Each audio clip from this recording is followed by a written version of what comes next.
Fala pessoal, sejam todos muito bem-vindos a mais uma edição do Lane Campus, é o nosso terceiro programa de 2021, já falamos sobre doping, já falamos sobre Jogos Olímpicos, e hoje vamos falar de mais um tema que ganhou o noticiário esportivo internacional no ano de 2020, agora no início de 2021 também. Hoje eu tenho aqui comigo meu companheiro de sempre, Gustavo Góes. E aí, Gustavo, tudo bem? Fala, Pedro, boa tarde, tudo bem? Hoje um pouquinho desfalcados, né, sem a presença do Guilherme e da Letícia, mas ainda assim conduzindo um excelente programa para todo mundo do meio esportivo acadêmico aí, com certeza. Isso aí, estamos juntos em mais uma. E hoje aqui com a gente tem uma convidada especial do Grupo de Estudos de Direito Esportivo da UERJ, a Paula. Olá, Paula, seja muito bem-vinda ao Lane Campus. Olá, boa tarde a todos, é um prazer estar aqui. Bom, meu nome é Paula, como vocês já disseram, eu sou coordenadora do Grupo de Estudos de Direito Esportivo da UERJ, foi fundado agora no final de 2020. Então, em nome dos outros coordenadores, dos integrantes da equipe, do nosso professor Carlos Eduardo Guerra, eu agradeço o convite e tenho certeza que vai ser uma conversa muito produtiva hoje. A gente é quem agradece, Paula. E antes da gente apresentar o nosso convidado, eu queria falar com você que está assistindo a gente agora, que é membro de algum grupo de estudos em Direito Desportivo aqui do Brasil, que é acadêmico de Direito Desportivo. Se você se interessar em participar com a gente, saiba que o Lane Campus é um canal de diálogo aberto para todo mundo. Então é só você mandar um e-mail para a gente no lanecampus@gmail.com, que a gente vai ter o maior prazer de gravar um programa com você. Mas vamos lá para o assunto de hoje, um assunto que, como eu já disse, ganhou um noticiário esportivo no ano de 2020.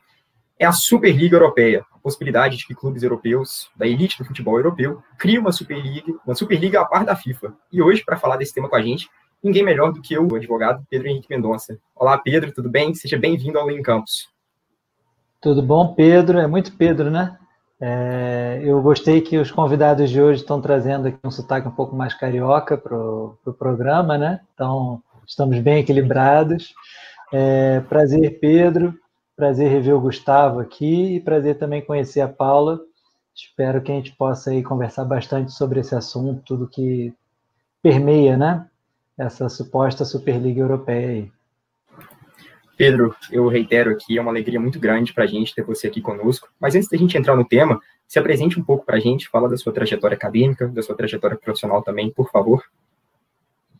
Bom, primeiro que, na verdade, é um prazer meu, né? Eu gosto bastante fico muito feliz de verdade, gosto de participar sempre e me envolver com grupos de estudo de direito esportivo, enfim, foi assim, inclusive, conheci o Gustavo, né, numa ocasião dessas, acho muito legal, quando eu estava na faculdade, sem querer entregar a idade, mas já entregando, quando eu estava na faculdade, isso era totalmente fora do meu radar, e agora você vê, né, cada vez mais, acho super positivo, cada vez mais gente já saindo da faculdade com conhecimento em direito esportivo, e isso fomenta, inclusive, quem já está no mercado, quem já está operando o direito esportivo a discutir mais, debater mais, são novas ideias, uma oxigenação, né, acho muito, muito bom.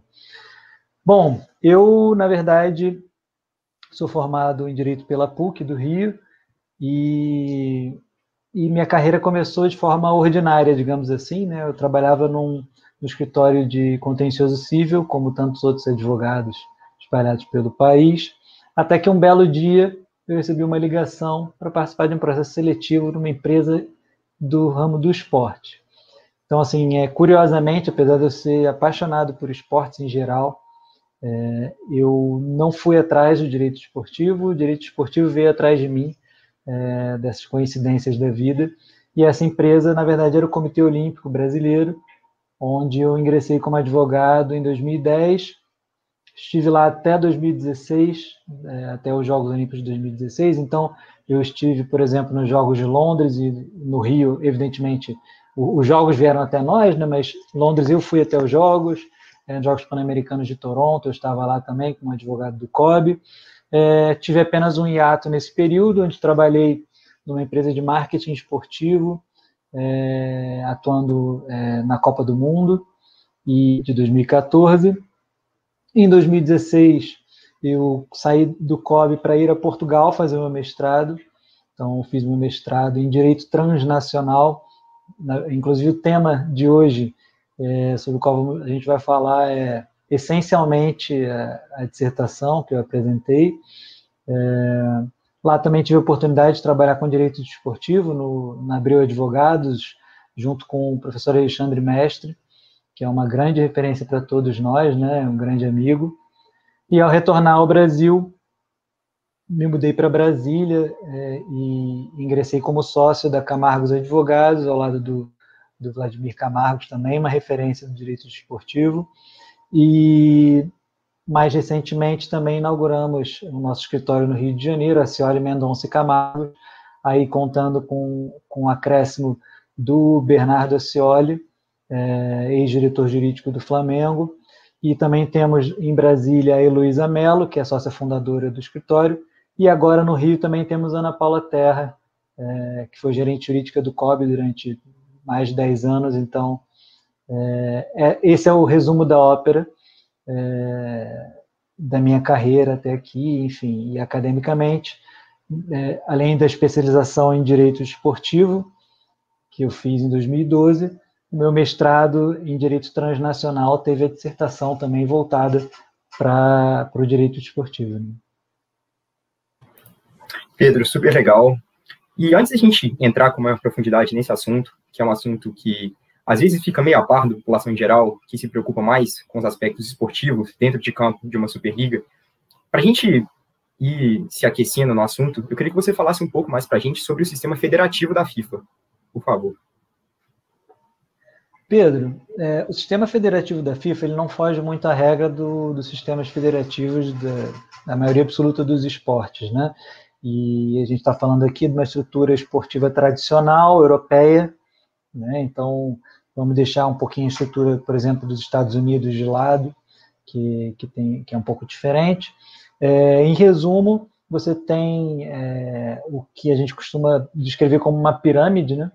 E no topo dessa pirâmide, você tem a Federação Internacional da modalidade, no caso do futebol, a FIFA. Abaixo dela, você tem as confederações continentais, então, por exemplo, na Europa, a UEFA, na América do Sul, a Conmebol. Abaixo dessas confederações continentais, você tem as federações nacionais, aqui no nosso caso a CBF. No Brasil, especificamente, ainda tem a figura das federações estaduais, né? Na legislação brasileira, a CBF seria o que nós denominamos Entidade Nacional de Administração do Desporto, e as federações estaduais de futebol, as entidades regionais de administração do desporto. Abaixo delas, os clubes, e, enfim, os atletas, enfim, os treinadores, todas essas pessoas físicas vinculadas ao sistema esportivo, mas os atletas com a predominância, evidentemente, né? E a relação entre essas entidades, evidentemente os atletas, por exemplo, têm uma relação contratual com os seus clubes, mas a partir dessa relação contratual, eles são registrados junto às federações respectivas. E as relações entre cada uma dessas entidades, Federação Estadual em relação à CBF, CBF em relação a Conmebol, Conmebol em relação à FIFA, ela é uma relação associativa, ou seja, a CBF é afiliada à Conmebol e afiliada à FIFA. A Federação do Estado do Rio e a Federação Paulista de Futebol são filiadas à CBF e assim sucessivamente. Então, esse é basicamente o resumo dessa estrutura, dessa relação.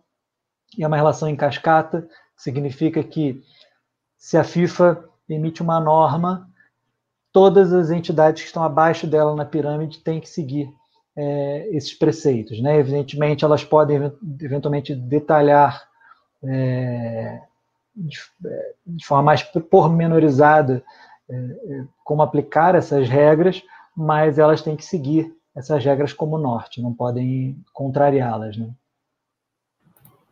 Pedro, agora, ultrapassadas essas questões mais introdutórias a respeito do sistema federativo da FIFA, e já adentrando mais com maior profundidade ao cerne do tema hoje aqui em análise, possivelmente um dos maiores litígios que permeiam essa Superliga, seguramente é um possível embate entre o direito comunitário europeu, da União Europeia, com o futebol associado organizado pela FIFA.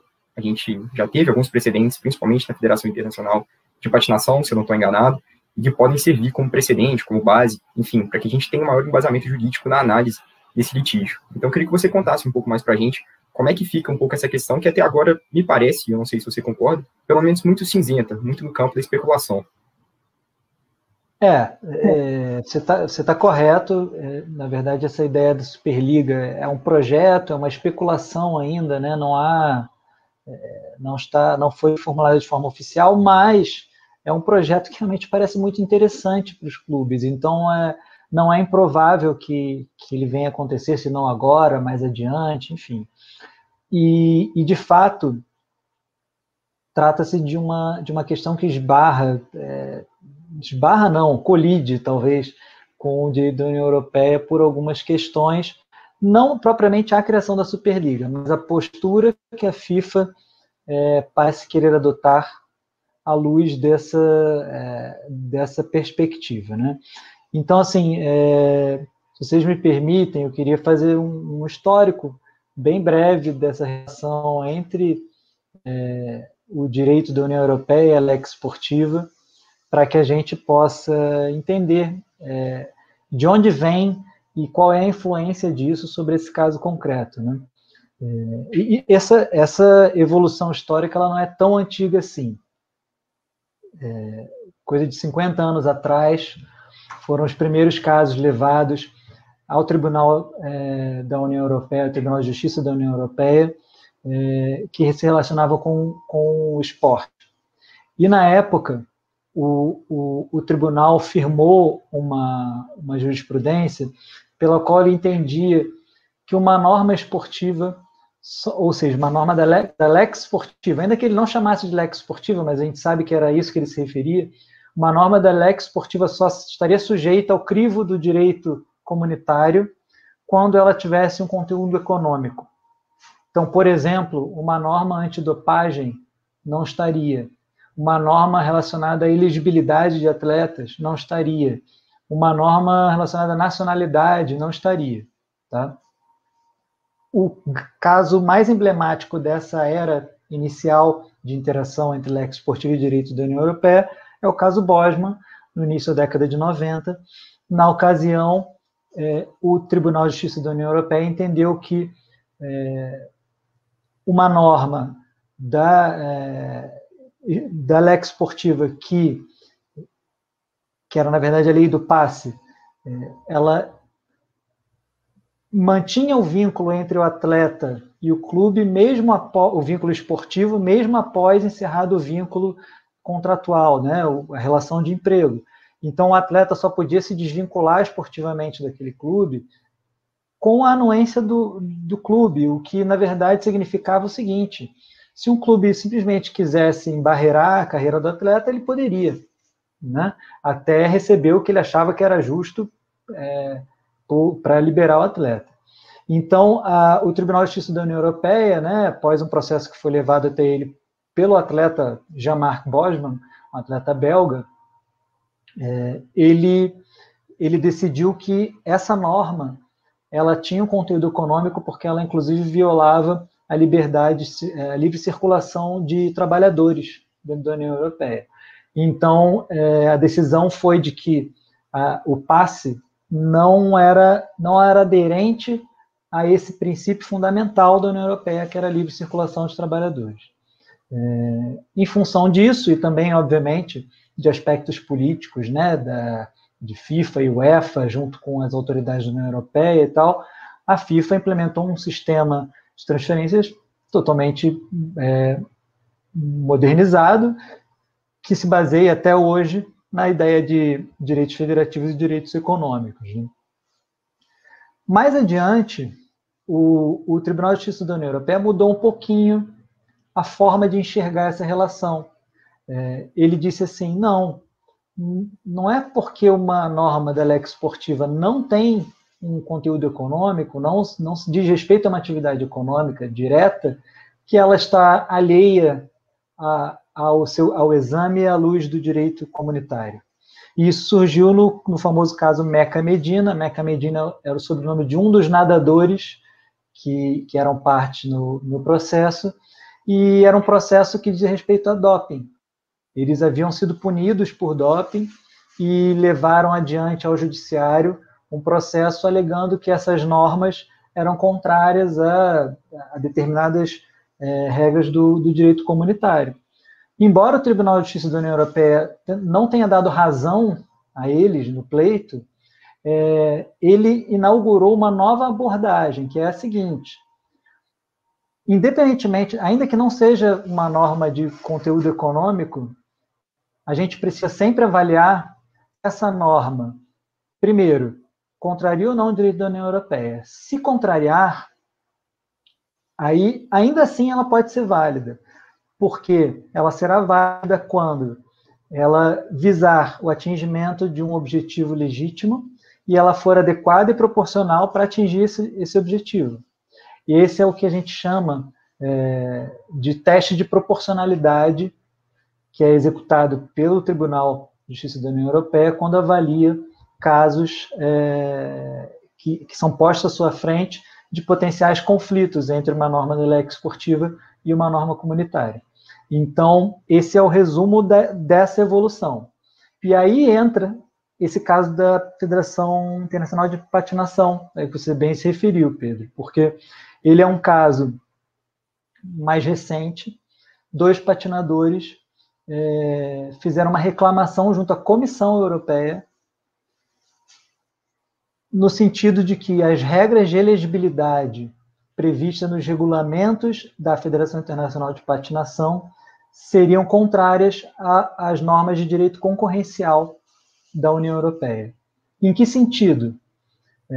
Para que todos possam entender o que é uma regra de elegibilidade, basicamente são as regras emanadas pelas entidades esportivas que indicam quem pode participar de determinada competição, né? Então, a Federação Internacional de Patinação, eu vou me referir a ela pela sigla muitas vezes, é ISU,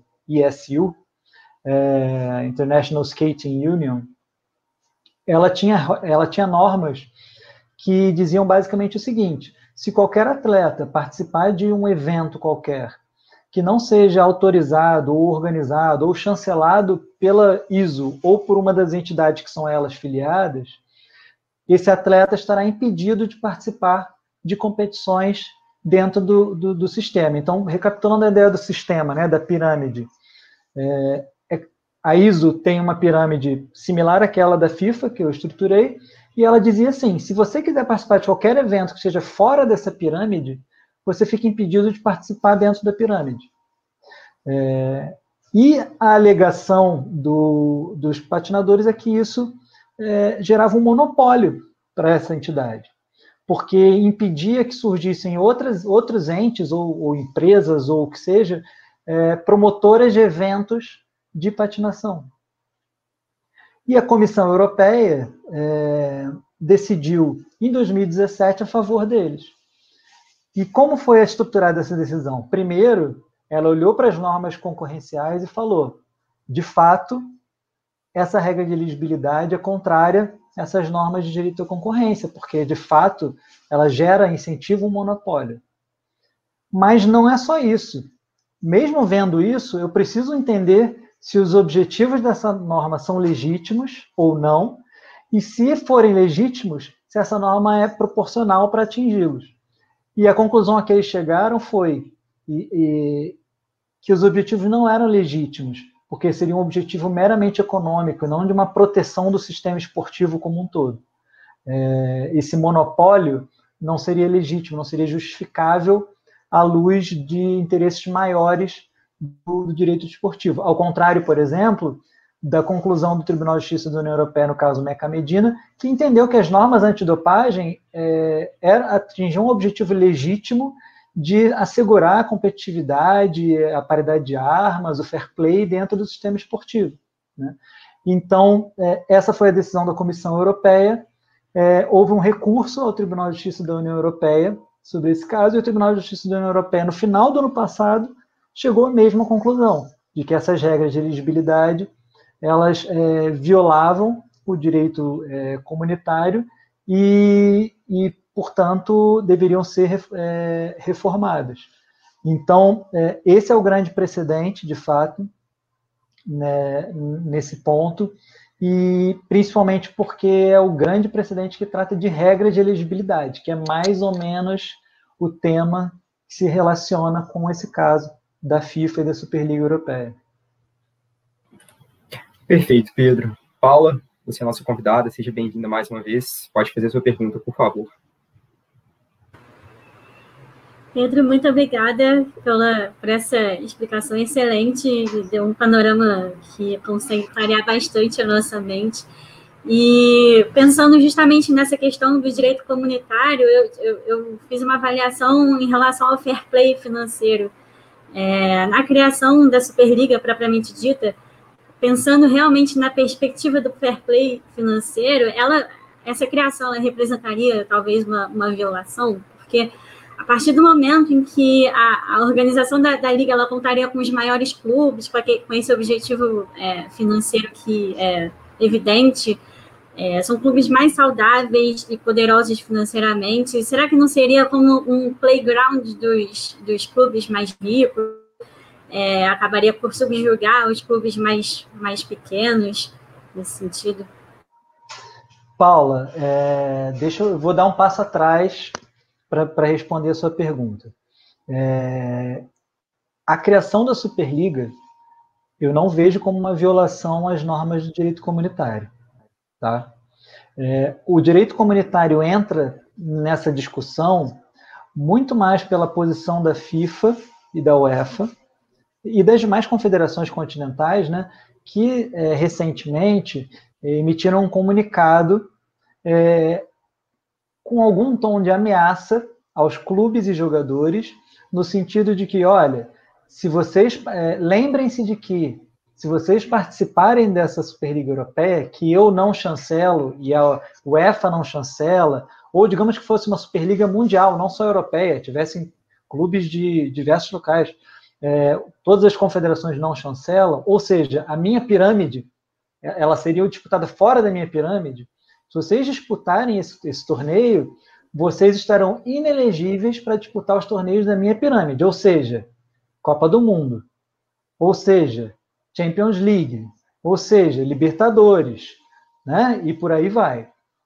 Então, o que está posto em causa aqui seria se esse monopólio da FIFA, né, traduzido por meio dessa ameaça, em resumo a isso, se esse monopólio seria, se essa ameaça da FIFA poderia ser levada adiante diante desse precedente da Federação de Patinação, né?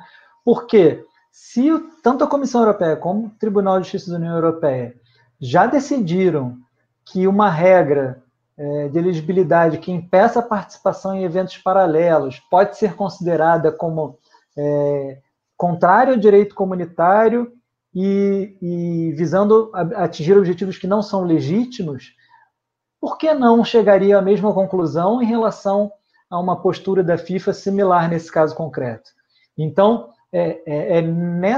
nesse âmbito que se coloca essa questão do direito da União Europeia, né? E eu acho que o timing para a FIFA não é o melhor, justamente porque tem um precedente fresquinho do Tribunal de Justiça da União Europeia tratando de regra de elegibilidade e dizendo, olha, não mantenham regras de elegibilidade que privem os seus atletas ou seus clubes de participar de eventos paralelos, porque isso pode ser considerado como uma norma, como um incentivo ao monopólio, que seria contrário às normas concorrenciais e não seria um objetivo legítimo. Tá? Então, a violação entra nesse aspecto. Quanto ao fair play financeiro, eu acho que é uma segunda conversa, porque o fair play financeiro ele é criado dentro do âmbito da lei esportiva, né? Então, não há inclusive, eu já ouvi, inclusive, por exemplo, o professor Wetherill, ele é um britânico estudioso do direito esportivo, e, na verdade, ele é um estudioso de direito da União Europeia e da relação com o esporte. E ele, por exemplo, coloca em dúvida se o fair play financeiro não é contrário ao direito da União Europeia, o que é bem curioso, porque o que ele diz? Ele diz o seguinte, ora, com o fair play financeiro, você hoje tem uma limitação para que um clube que hoje é muito pequeno receba uma injeção de dinheiro e passe a ser grande como o outro. Então você está preservando, de certa forma, o espaço dos grandes ali, porque hoje é muito mais difícil você deixar de ser pequeno e virar grande.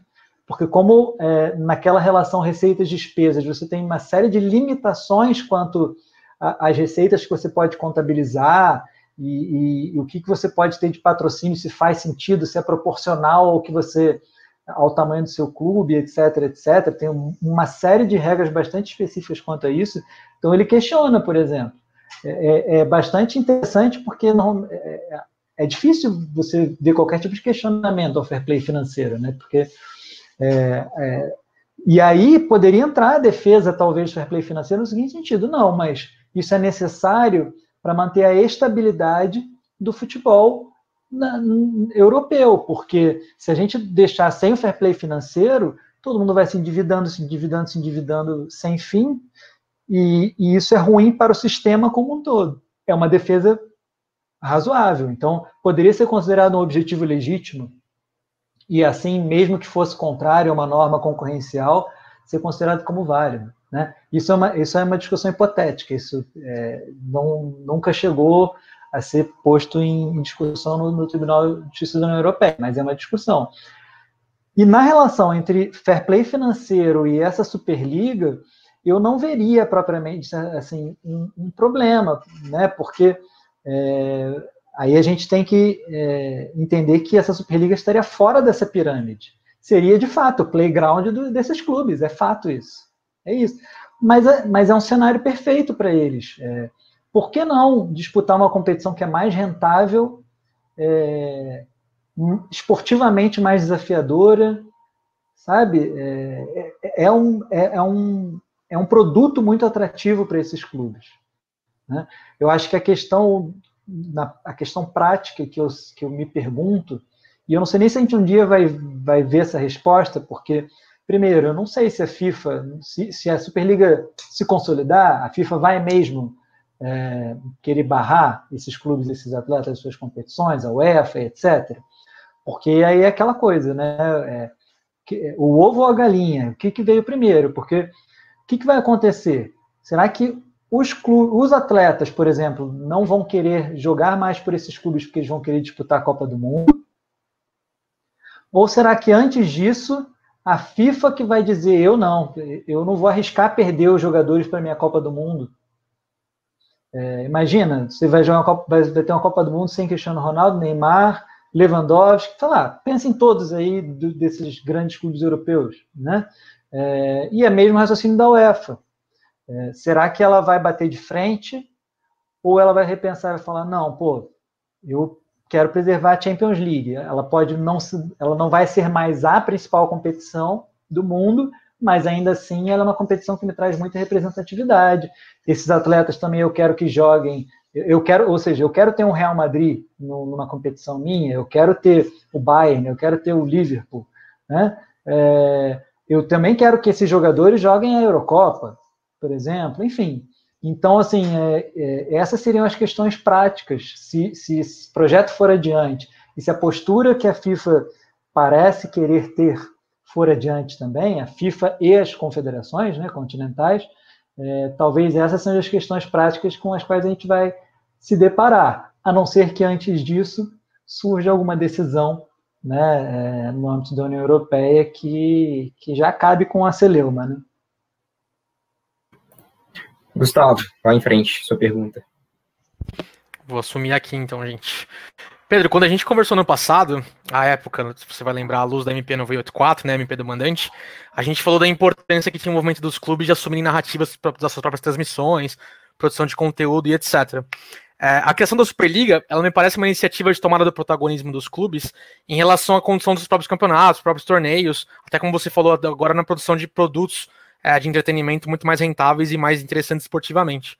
Fazendo esse paralelo da nossa conversa do ano passado e da conversa de hoje, eu estou curioso para saber a sua opinião quanto a esse caminho que os clubes europeus estão parecendo criar, ainda que isso signifique uma remodelação total do sistema no qual a FIFA se baseia a progressão do futebol hoje. Como você vê essa tendência e se a gente vai ter mais benefícios, mais malefícios, na sua opinião? Gustavo, é super difícil fazer essa análise, porque a verdade é que a gente não entende bem o que vem pela frente, né? Por exemplo, estou agora pensando alto com você. Será que esses clubes vão criar uma NBA de futebol lá na Europa? Será que é isso, por exemplo? Porque pode ser. Eles pegam lá 30 clubes, sei lá, um número qualquer, que eles entendem que são os maiores hoje e criam isso.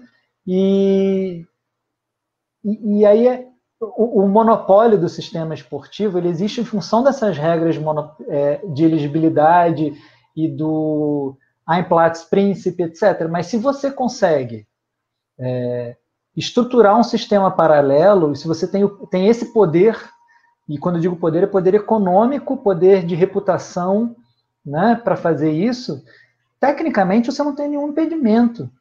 O seu impedimento seria não participar da estrutura que existe hoje. E aí você vai perguntar para o cara, o que você prefere? E é bem possível que eles prefiram participar da nova, porque vai ser mais rentável para eles. Não sei, é muito difícil pensar isso. Uma questão, por exemplo, que é muito discutida sobre isso é a questão das ligas nacionais. Qual é o peso das ligas nacionais? Até quando elas terão o mesmo peso que tem hoje? Se é que elas já têm o mesmo peso que elas tiveram antes em determinados países.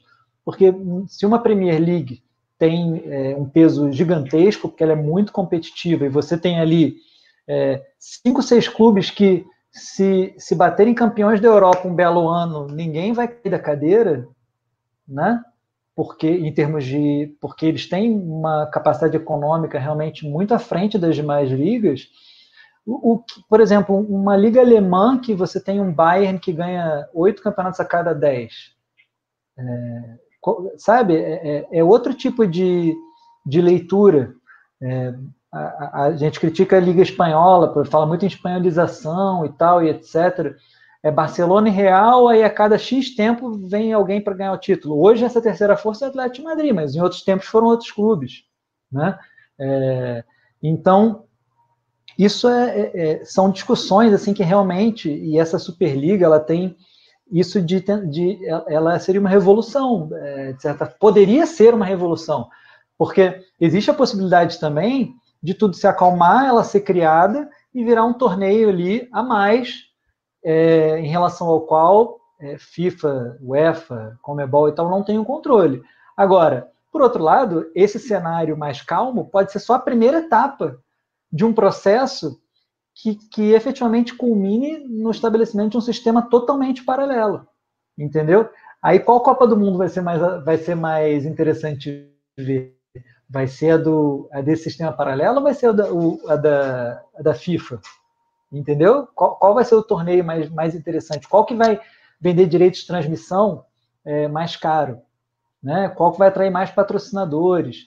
Enfim, é importante a gente lembrar disso, porque como a maioria absoluta dos esportes tem um sistema de uma pirâmide única, de certa forma, a gente tende a achar que não pode existir mundo além dela. Então, vamos trazer aqui o boxe, que talvez seja o exemplo mais clássico. O boxe tem 3 ou 4 federações internacionais, e é aquilo. O fulano é campeão, tem o cinturão do peso pesado da Federação Internacional de Boxe, o outro tem da Organização Mundial de Boxe, aí o outro unifica, ele ganha nas duas, e tal. E o curioso é que essas todas de boxe profissional, nenhuma delas é a Federação Internacional que é filiada ao COI, desculpa, Comitê Olímpico Internacional. Então, assim, talvez a gente tenha que lembrar disso. A Lex Esportiva e o sistema, a estrutura esportiva como ela existe hoje, ela é moldada pelas entidades que comandam o esporte para haver um monopólio. E ela funciona bem assim até hoje. Mas isso não significa que não possa haver uma disrupção desse formato. Né? E na medida em que, especialmente o futebol, no futebol você tem realmente os clubes e os jogadores um protagonismo absurdo, né?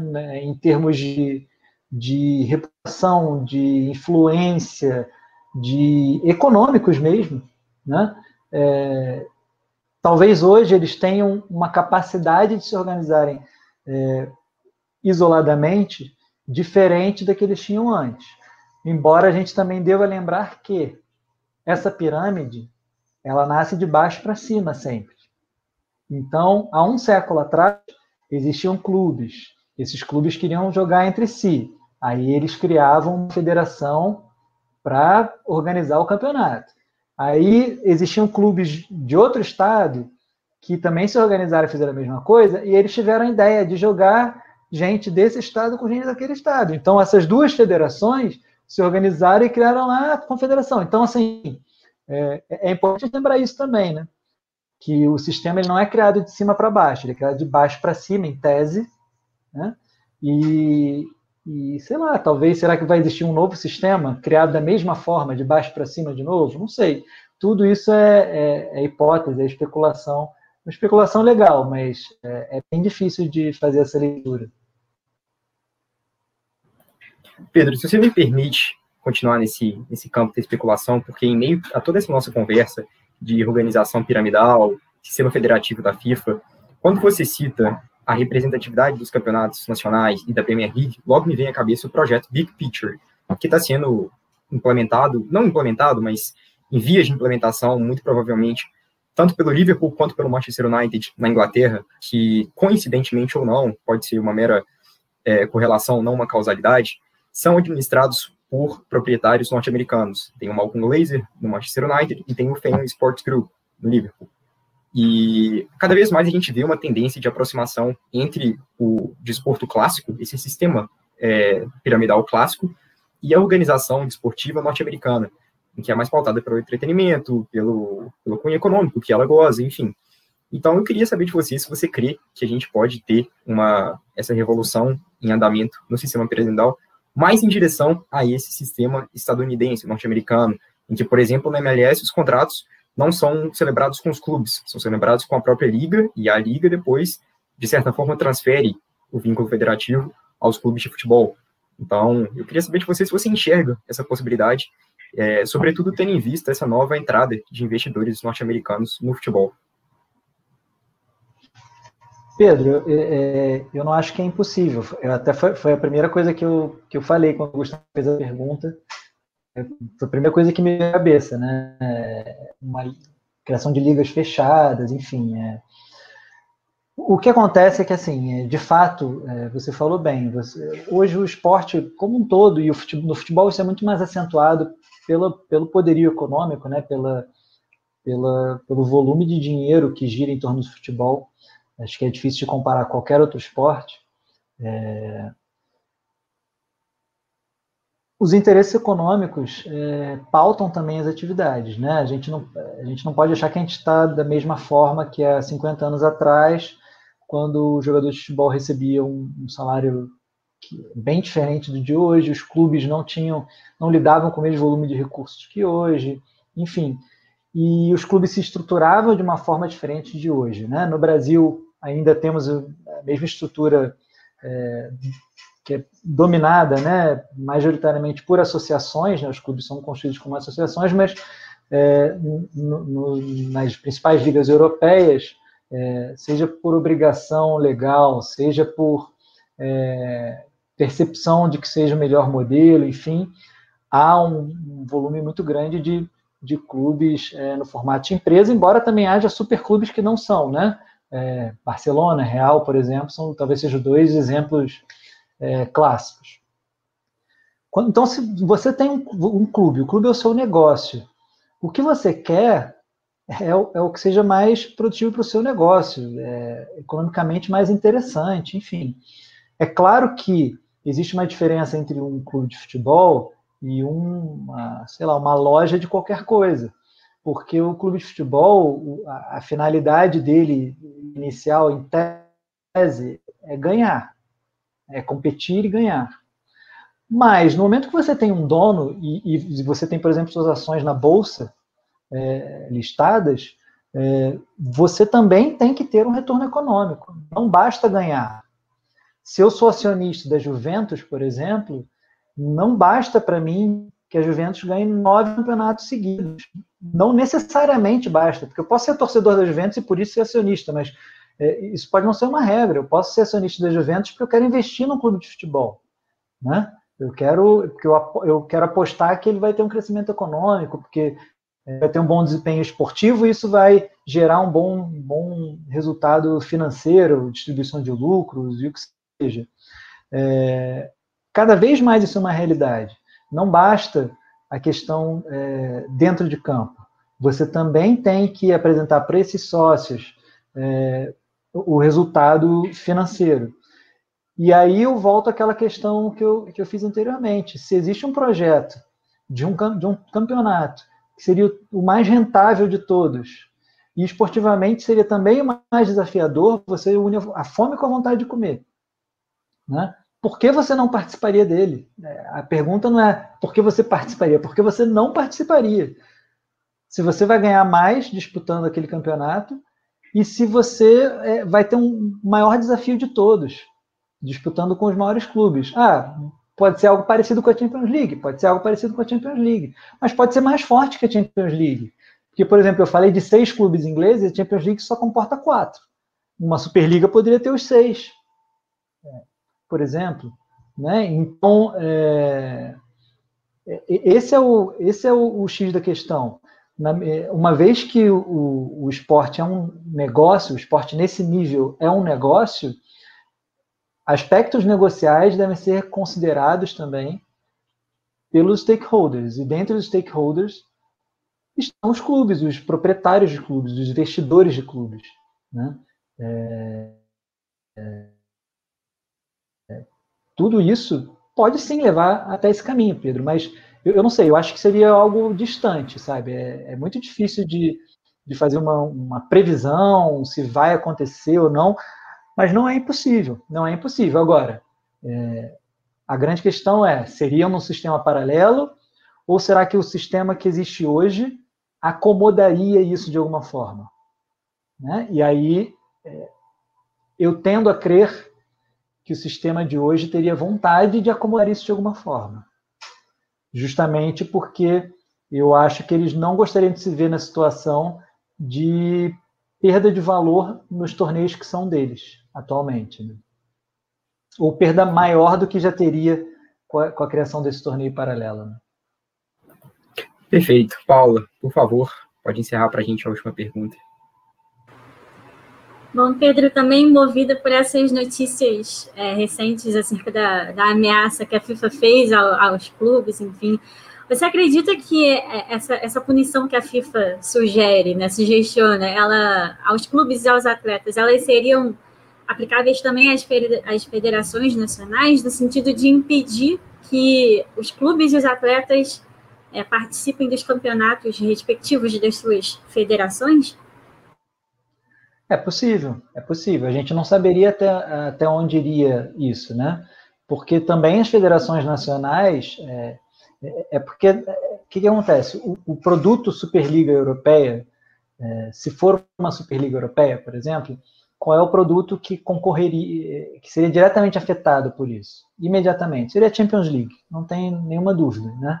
Porque seria como uma Champions League 2, só que com clubes selecionados que eles escolheram, então seria mais forte que a Champions League por isso. Talvez tivesse menos clubes, mas assim, todos com chance de ganhar. Hoje você tem a Champions League, ela contempla clubes de países que podem fazer uma boa participação e tudo, mas que muito dificilmente vão ganhar. Quando o Ajax chegou na semifinal, todo mundo já ficou de queixo caído. Imagina se tivesse ganho. Né? E o Ajax, que é um clube super tradicional, da Holanda, que é um país também muito tradicional no futebol. Né? Não estamos falando de um clube pequeno, mas estamos falando de um clube que hoje, se você compara com os superclubes europeus, tem uma capacidade econômica de formação de um elenco competitivo muito inferior, né? Sem dúvida nenhuma. Então, eu acho que o maior interesse aí, o maior receio talvez seja da UEFA na organização da Champions League.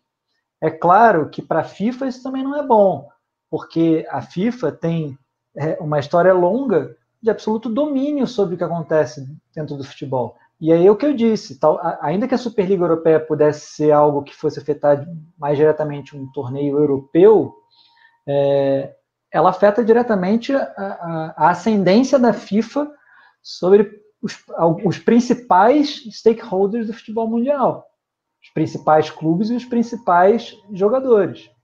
Então, evidentemente, para a FIFA isso também não é interessante, e para as outras confederações também não, porque é uma inspiração, né? Ou elas podem um dia se juntar àqueles clubes e fazer algo em nível mundial, ou eles podem também criar torneios próprios dos clubes, né?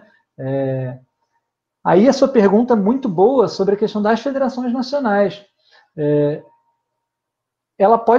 Tudo isso pode ser replicado para as federações nacionais, porque se você pensar,